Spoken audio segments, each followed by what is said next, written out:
मसरख प्रखंड मुख्यालय स्थित ई किसान भवन के सभागार में रविवार को खरीफ महाअभियान 2025 के लिए प्रखंड स्तरीय कार्यशाला सह प्रशिक्षण शिविर का आयोजन किया गया।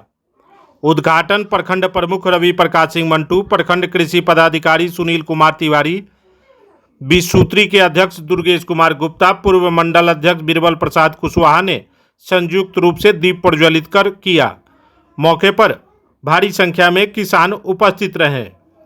वहीं कार्यक्रम में कृषि समन्वयक राम कुमार सिंह, मनोज कुमार तिवारी, ओम प्रकाश सिंह, अशोक सिंह, मुकेश कुमार महतो, अकाउंटेंट सुधांशु कुमार, बीटीएम संजीव कुमार, कृषि सलाहकार अजीत कुमार, अनिल ठाकुर समेत अन्य लोग मौजूद रहे।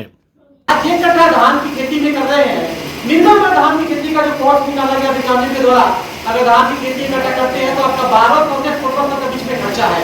खादर, बिया, दवा, जोताई, निराई, गोड़ाई, लगभग सब कुछ जोड़ लीजिएगा तो 1200 से 16 का खर्चा है। एक क्विंटल अगर होता है धान आपका, 1 क्विंटल बाजार का रेट है, अगर एमएसपी पर नहीं बेचते हैं तो 2000 में बेचिएगा, 1600 रुपया लगाने के बाद 4 रुपये का होगा, कोई गारंटी नहीं है। अगर यही चीज हम दूसरे तरीका से चलिए, फसल का विविधीकरण करें, बदल दें, तो खेती का नजरिया बदल जाएगा। तो तरीका क्या है? आज समय सबसे बड़ा सोचने का तरीका है खेती में बदलाव। पूरी विज्ञान कह रहा है कि गेहूं और धान दुनिया का, भारत सबसे पहले है, सबसे महंगी खेती है। गेहूं और धान भारत की सबसे महंगी खेती है। अगर कोई चाहे कि हम गेहूं धान खेती करके हम प्रॉफिट में आ जाए, कमा लें, संभव नहीं रहता है। तब ऐसे में क्या किया जाए? तो उद्योग आधारित खेती किया जाए। उद्योग कितना है? आप बिहार जो है वो आप कृषि आधारित इनकम है, यहाँ पे सोर्स से उसका उपाय नहीं है, तो उद्योग लगाया जाए। उद्योग लगाने का हमारे साथी भी बोल रहे थे कि सबसे बड़ा उद्योग है कि इंडस्ट्री पे काम किया जाए। थोड़ा सा सोचिए, मैं गोपालगंज जिले का रहने वाला हूँ, वहाँ पे अभी 3 मिल है जहाँ पे इथेनॉल का प्रोडक्शन हो रहा है, अल्कोहल का, और अल्कोहल का उत्पादन कंपनी 3 रुपए बेचती है। पहला अल्कोहल जो जाता है वो 70 से 80% कंसेंट्रेशन होता है, वो दवा के लिए जाता है। दूसरा अल्कोहल जाता है जो परफ्यूम इंडस्ट्री में जाता है, और तीसरा अल्कोहल जाता है जो डीजल मिलाने के लिए जाता है।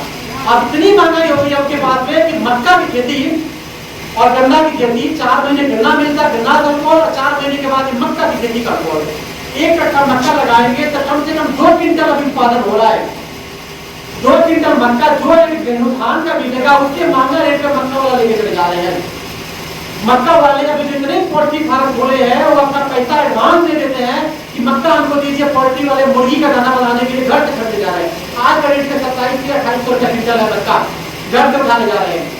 तो इसके अलावा अभी बक्सर में मिल लगा हुआ है, 20 ट्रक प्रति मिल मक्का का खपत है अल्कोहल बनाने में। 20 ट्रक मक्का वहां लगता है। सरकार का प्रमोट करेगी कि आलू की खेती कराइए।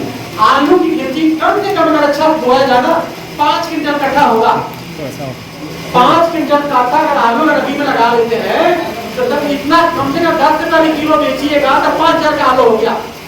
उससे कम नहीं दीजिएगा, 5000 का 2000 का लागत भी लगा तभी भी 3000 का प्रॉफिट होगा, लेकिन गेहूं और धान में नहीं हो पाएगा। तो फसल विविधीकरण में होगा कि मक्का साल में 3 बार लगता है। अगर तीनों बार मक्का निकालते गए, लगाते गए, निकालते गए तो 1 कट्ठा खेत होगा तो एवरेज आमदनी का जोड़ा क्या है तो 12,000 से लेकर 15,000 तक आमदनी हो सकता है। अगर तीनों बार मक्का लगाने जाए, साथ में सब्जी लगाने जाए, मक्का के साथ साथ सब्जी की खेती कर दिया जाए। सब्जी की खेती बहुत अच्छी चल रही है। खरीफ के मौसम में ऊंचा जमीन है तो सब्जी अब ऐसा चल रहा है कि साल में रोज तो 2 रोज कमाओ, थोड़ा सा सब्जी की तरफ बढ़ जाइए। आजकल सब लोग स्वास्थ्य की तरफ भी सचेत है। सबसे ज्यादा लोग कह रहे हैं कि बीमारी की तरह हम खा रहे हैं भिंडी। जिस दिन आप बुआई करिएगा उसके 45 दिन बाद भिंडी की बुआई शुरू हो जाती है। टमाटर लगाइएगा, जिस दिन बुआई करिएगा उस दिन से 62 से 65 दिन में टमाटर बुआई शुरू हो जाएगा। घेवड़ा लगाइएगा, 52 दिन में घेवड़ा फूल देना शुरू हो जाएगा, बुआई शुरू हो जाएगा 55 दिन में। फिर वही 55 दिन में लौकी 58 से 60 दिन में बुआई शुरू हो जाएगा। आप बैगन है आपका 60 से 65 दिन में बुआई शुरू हो जाएगा। मिर्चा 75 दिन में शुरू हो जाएगा।